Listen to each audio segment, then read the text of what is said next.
પાટણના વડાલી ખાતે સિકોતર માતા ત્રિમંદિર પ્રાણ પ્રતિષ્ઠા મહોત્સવનો ભક્તિમય માહોલમાં પ્રારંભ થયો। હાથીઘોડા સાથે શોભાયાત્રા નીકળી। શતચંડી યજ્ઞ 2 એપ્રિલે મૂર્તિ પ્રાણ પ્રતિષ્ઠા કરાશે। પાટણ જિલ્લાના વડાલી ગામે આવેલા સિકોતર માતા ત્રિમંદિર ધામ સંકુલમાં નવીન મંદિરના જીર્ણોદ્ધાર અને મૂર્તિઓના પ્રાણ પ્રતિષ્ઠા મહોત્સવનો પ્રારંભ થયો છે।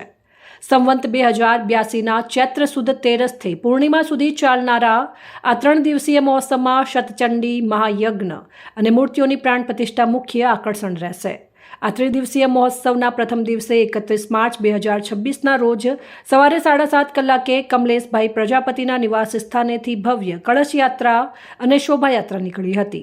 આ શોભાયાત્રામાં સિકોતર માતાજીને હાથી પર વિરાજમાન કરવામાં આવ્યા। 2 રથ, હાથી અને વાજતે ગાજતે નીકળેલી આ યાત્રામાં મોટી સંખ્યામાં ભક્તો, ગ્રામજનો અને દીકરીઓએ માથે કળશ લઈ જોડાઈ હતી। ઉપસ્થિત સાધુ સંતોનું સાલ ઓઢાડી સ્વાગત કરવામાં આવ્યું। પ્રથમ દિવસે રાત્રે 8:30 કલાકે લોકડાયરાનું આયોજન પણ કરાયું હતું, જેમાં કલાકાર અનુપસિંહ વાઘેલા, બળવંતભાઈ ચૌધરી પોતાની પ્રસ્તુતિ આપી અને સમગ્ર આયોજન વીરચંદ્રભાઈ વસ્તારામ પ્રજાપતિ પરિવાર અને સમસ્ત ભક્તગણ દ્વારા કરવામાં આવ્યું છે। મહોત્સવના બીજા દિવસે 1 એપ્રિલ 2026ના રોજ યજ્ઞશાળામાં પ્રાતઃ પૂજન, પ્રાસાદ વાસ્તુ અને હોમકર્મ સહિતની વિવિધ ધાર્મિક વિધિઓ સંપન્ન થશે। આ દરમિયાન હોમાત્મક કુંડી શતચંડી મહાયજ્ઞનું પણ વિશેષ આયોજન કરવામાં આવ્યું છે, જે શ્રદ્ધાળુઓ માટે આસ્થાનું કેન્દ્ર બનશે।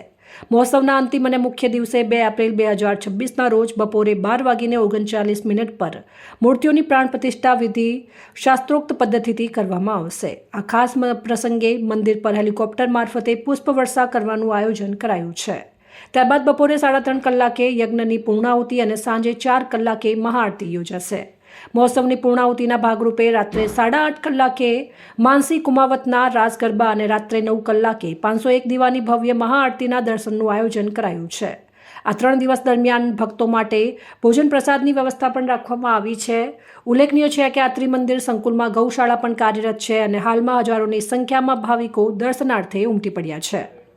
અહેવાલ માનસિંહ ચૌધરી, સંબંધ ભારત ન્યૂઝ, પાટણ।